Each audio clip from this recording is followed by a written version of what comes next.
जी अस्सलाम वालेकुम।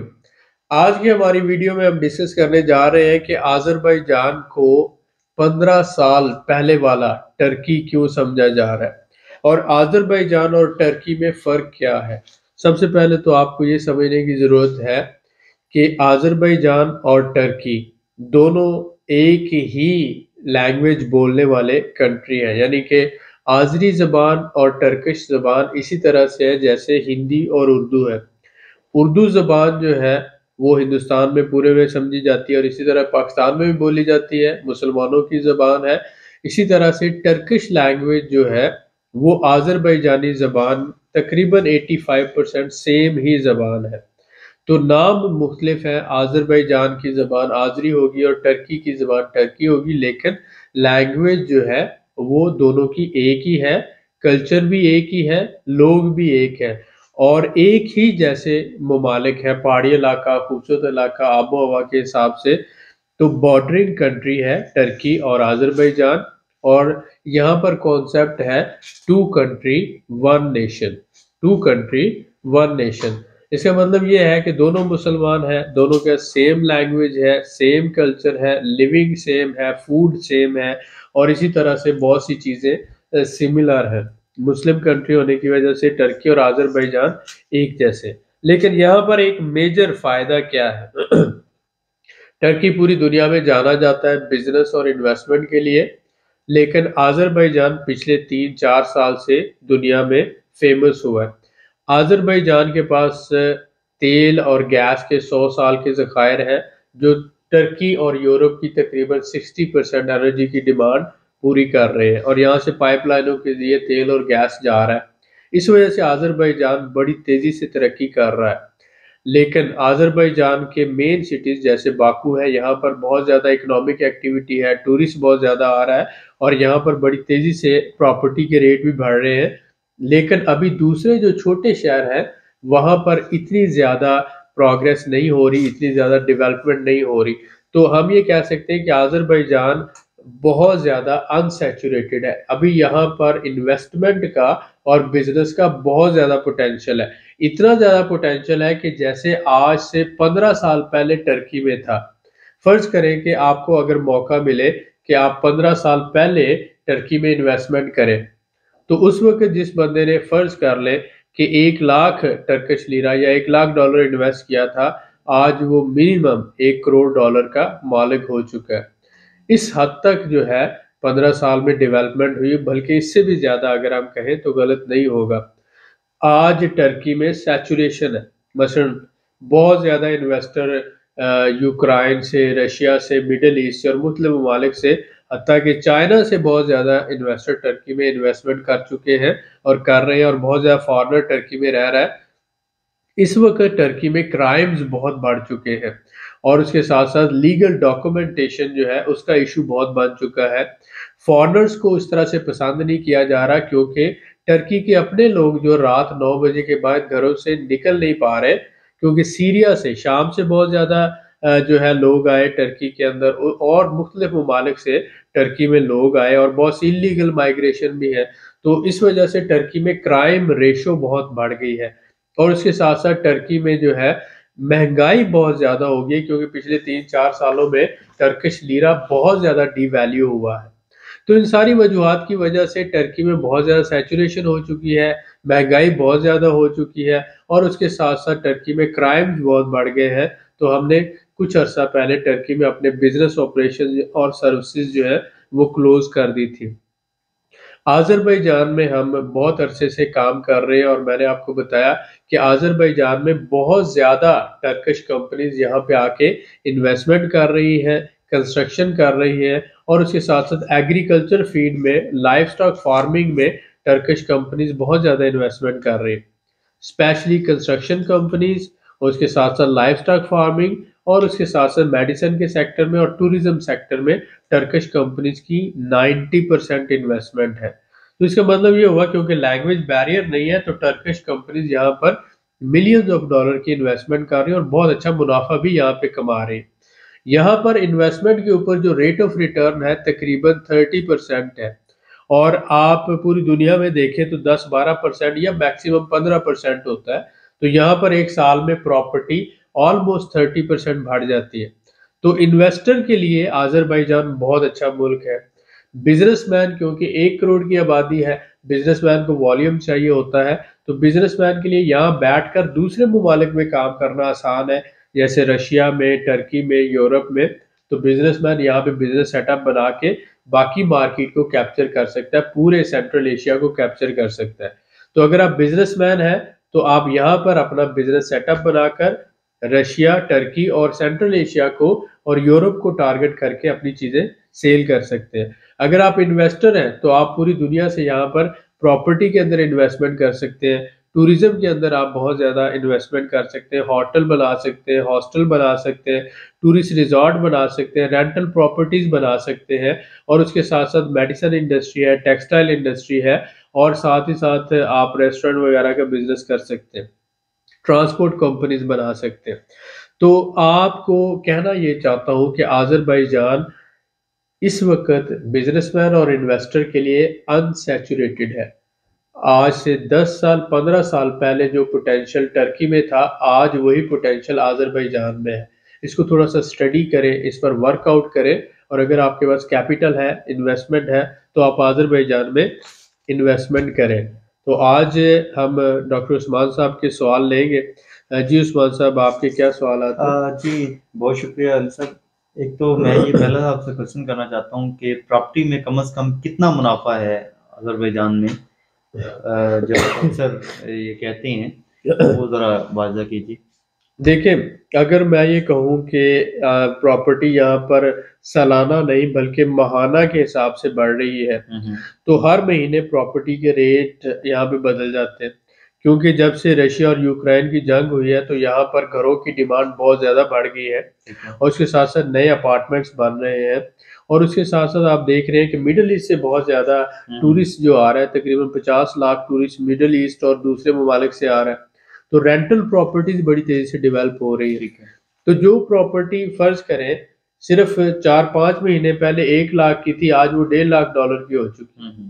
तो यहाँ पर प्रॉपर्टी ऑलमोस्ट 50% से 100% बढ़ रही है एनुअल के हिसाब से, लोकेशन के हिसाब से। लेकिन और ऑन एवरेज अगर हम लेते हैं 25 से 30% मिनिमम प्रॉपर्टी यहाँ पे बढ़ रही है सालाना, और जो पूरी दुनिया में सबसे बेहतरीन रेट ऑफ रिटर्न देने वाली प्रॉपर्टी। और रेंटल इनकम भी बहुत अच्छी है। मसलन 1-2 कमरों का घर टूरिस्ट एरिया में 2000 मनात तक चला जाता है, जिसका मतलब है तकरीबन 3 लाख रुपए।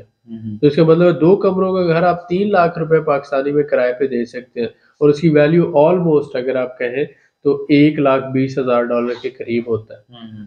तो इसका मतलब अगर $1,20,000 वाला घर, जो जिसके अपना कैपिटल गेन भी हो रहा है और रेंटल इनकम भी बहुत अच्छी मिल रही है, तो ये एक बहुत अच्छी इन्वेस्टमेंट है। डेफिनेटली। क्या प्रॉपर्टी खरीदने के फौरी बाद रेंट पे दी जा सकती है, या उसका कुछ पीरियड दरकार होता है? देखिए, ये आप पर डिपेंड करता है कि आप अभी जो प्रोजेक्ट चल रहा है वो खरीद रहे हैं, या पहले से जो बनी हुई प्रॉपर्टी है, तैयार है, वो खरीदते हैं। तो अगर आप ऐसी प्रॉपर्टी खरीदते हैं जिसे खरीद कर रेनोवेट करके या फर्निश करके आप फौरी तौर पर किराए पे दे सके, तो ये तो आपके माइंडसेट पे डिपेंड करता है कि आपने रेंटल पर्पस के लिए लेनी है या रेजिडेंस पर्पस के लिए लेनी है। बट दोनों किस्म की प्रॉपर्टी अवेलेबल होती है। ठीक हो गया। मेरा अगला क्वेश्चन है कि अजरबैजान इन्वेस्टर के लिए बेहतर है या बिजनेसमैन के लिए? मैं तो ये कहूँगा कि दोनों के पर्पस मुख्तलिफ हैं। अगर इन्वेस्टर है तो उसको टूरिज्म में या प्रॉपर्टीज में, रेंटल प्रॉपर्टीज में, कमर्शियल प्रॉपर्टीज में इन्वेस्टमेंट करनी चाहिए। यहाँ पे बहुत अच्छी इन्वेस्टमेंट की अपॉर्चुनिटीज है। एक तो प्रॉपर्टी आप 100% ओनरशिप पे ले सकते हैं, दूसरा प्रॉपर्टी रेजिडेंस आपको और आपकी फैमिली को मिलती है, तीसरा बहुत अच्छा रेंटल इनकम है, और उसके साथ साथ कैपिटल गेन जो है, यानी 3 साल में आपकी प्रॉपर्टी की वैल्यू डबल हो जाती है। ये इन्वेस्टर के लिए। लेकिन बिजनेसमैन के लिए मैं ये कहूँगा कि बिजनेस फ्रेंडली कंट्री आज़रबाईजान, और इसके रशिया के साथ फ्री ट्रेड एग्रीमेंट है, सेंट्रल एशिया के साथ है, यूरोप के साथ और टर्की के साथ है। तो आप यहाँ पर बैठकर, वीज़ा भी फ्री है, फ्री ट्रेड एग्रीमेंट है, तो आप रशिया के साथ भी ट्रेड कर सकते हो, यूरोप के साथ भी कर सकते हो, टर्की के साथ, कजाकिस्तान, उज्बेकिस्तान के साथ भी कर सकते हो। तो अगर आप यहाँ पे अपना हेड ऑफिस बनाते हो या एक ब्रांच ऑफिस बनाते हो, तो यहाँ से आप पूरे सेंट्रल एशिया को, रशिया को, यूरोप को और टर्की को अपनी प्रोडक्ट सेल कर सकते हो।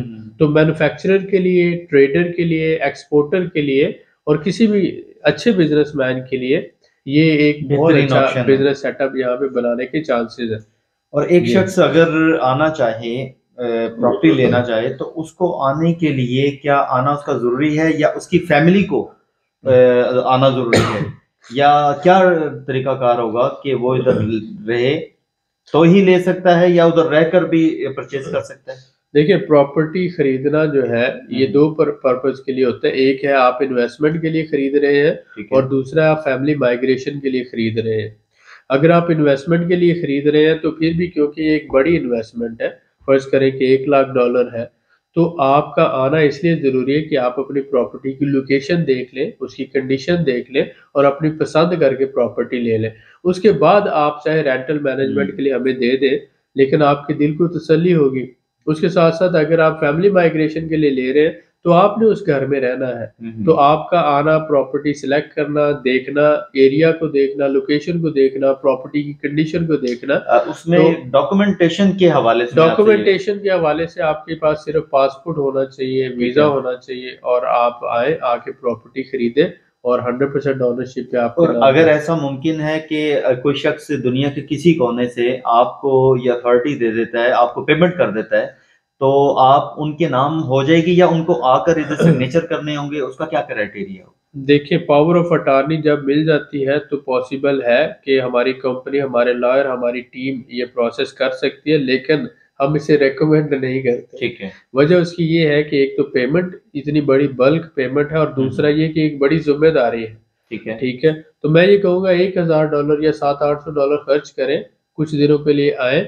अगर तो अपार्टमेंट है तो हफ्ता 10 दिन में उसकी डॉक्यूमेंटेशन मुकम्मल हो जाती है। जी। अगर घर है तो 15 से 20 दिन लग जाते हैं। तो मैं ये कहूँगा कि आप यहाँ पर आए, प्रॉपर्टी सिलेक्ट करें और उसको अपनी मौजूदगी में खरीदें। इतनी बड़ी जिम्मेदारी हम पे ना असल डालें। में चंद एक कमेंट्स इस तरह के चल रहे थे, बल्कि बहुत ज्यादा सीरियस लोग थे, वो ये चाह रहे थे कि भी आप हमें ऐसा उसमें ऑप्शन। हमने ये ऑप्शन दिया है कि आप अगर हमारे साथ चलना चाहते हैं तो फिर हमारा जो हॉस्टल का प्रोजेक्ट है, जिसमें हम एक शेयर दे रहे हैं $10,000 का, एक कमरा दे रहे हैं $40,000 का, तो वो क्राउड फंडिंग का प्रोजेक्ट है, उसमें आप हमारे साथ आ सकते हैं, या रेंटल प्रॉपर्टीज में आ सकते हैं, या होटल में आ सकते हैं, या टूरिस्ट रिजॉर्ट में आ सकते हैं। आप हमारे साथ मिलकर रेंटल प्रॉपर्टीज में इन्वेस्टमेंट कर सकते हैं। आप सिर्फ पेमेंट भेजें, आप कंपनी के लीगल पार्टनर हैं, आपको रसीद दे दी जाएगी, और उसके साथ साथ आपको जो है उसका एग्रीमेंट लीगल दे दिया जाएगा। तो वो सबसे बेटर ऑप्शन है अगर आपने दूर बैठ के इन्वेस्टमेंट करनी। लेकिन अगर आपने अपने नाम पे प्रॉपर्टी लेनी है तो फिर विजिट करना मेरे ख्याल में सबसे बेटर ऑप्शन। एक तो होता है कि आपने इसको as per law, for example कोई शख्स आए और आकर डॉक्यूमेंटेशन के लिए आए, या उधर रहकर भी आपको पावर ऑफ अटॉर्नी दे दी जाए, तो पॉसिबल हो सकता है? उस्मान भाई, आप इस बात को समझ नहीं रहे हैं जी। कि जो इन्वेस्टमेंट है, आप अपने नाम पे जब प्रॉपर्टी खरीदना चाहते हैं ठीक है। तो फिर ये एक बहुत बड़ी जिम्मेदारी होती है कि आप $60,000 या $1 लाख आप अगर इन्वेस्ट कर सकते हैं तो $1,000 की टिकट खर्च कर लेना मेरे ख्याल में ज्यादा अच्छा ज्यादा है। बेहतर है। और हम इस सिलसिले में जिम्मेदारी नहीं लेते। वजह हम जानबूझ के नहीं लेते कि हो सकता है आने के बाद आपको उसकी लोकेशन ना पसंद आए, कंडीशन ना पसंद आए, और भी बहुत से बैरियर्स होते हैं, और हम नहीं चाहते कि इतनी बड़ी जिम्मेदारी हम लें। हम ये चाहते हैं कि अगर आपने अपने नाम पे प्रॉपर्टी लेनी है तो आपको यहाँ पे आना आना चाहिए। चाहिए, बिल्कुल। अदरवाइज आप फिर हमारे साथ $5-10 हज़ार की इन्वेस्टमेंट कर ले, 20,000 की तो कर हमारे ले, अपने जो या हमारे प्रोजेक्ट है अपने, जी उसमें आप उनके, जो है इन्वेस्टमेंट कर जी लें। जी। एक साल में प्रॉपर्टी की जो कितनी परसेंट जो है ऑलमोस्ट 30% जो है वो प्रॉपर्टी का बढ़ जाता है, और इस तरह से अच्छा रिटर्न मिल जाता है, और उसके साथ साथ आप जो है 12 से 15% तक रेंटल भी आपको मिल जाती है। ठीक तो ओवरऑल आज की इस वीडियो में हम आपको ये मैसेज देना चाह रहे थे कि आज़रबाईजान जो है इसमें बिजनेसमैन के लिए, इन्वेस्टर के लिए, मैन्युफैक्चरर के लिए, एक्सपोर्टर के लिए, ट्रेडर के लिए, होलसेलर के लिए, रिटेलर के लिए बहुत ज़्यादा पोटेंशियल है। आप अगर बिजनेसमैन हैं तो यहाँ पे बैठ के आप पूरे यूरोप को, रशिया को, सेंट्रल एशिया को, टर्की को टारगेट कर सकते हैं और अपनी प्रोडक्ट सेल कर सकते हैं। उसके साथ साथ अगर आप इन्वेस्टर हैं तो अभी ज़मीनें सस्ती हैं। हमने यहाँ पर $1000 वाली ज़मीन को जस्ट इन 2 से 3 इयर्स के अंदर 10,000 से $15,000 तक बढ़ते हुए देखा है। और प्रॉपर्टी जो है, घर है, $20,000 का जो घर था आज $1.5 लाख तक चला गया है। तो प्रॉपर्टीज यहाँ बड़ी तेजी से बढ़ रही है।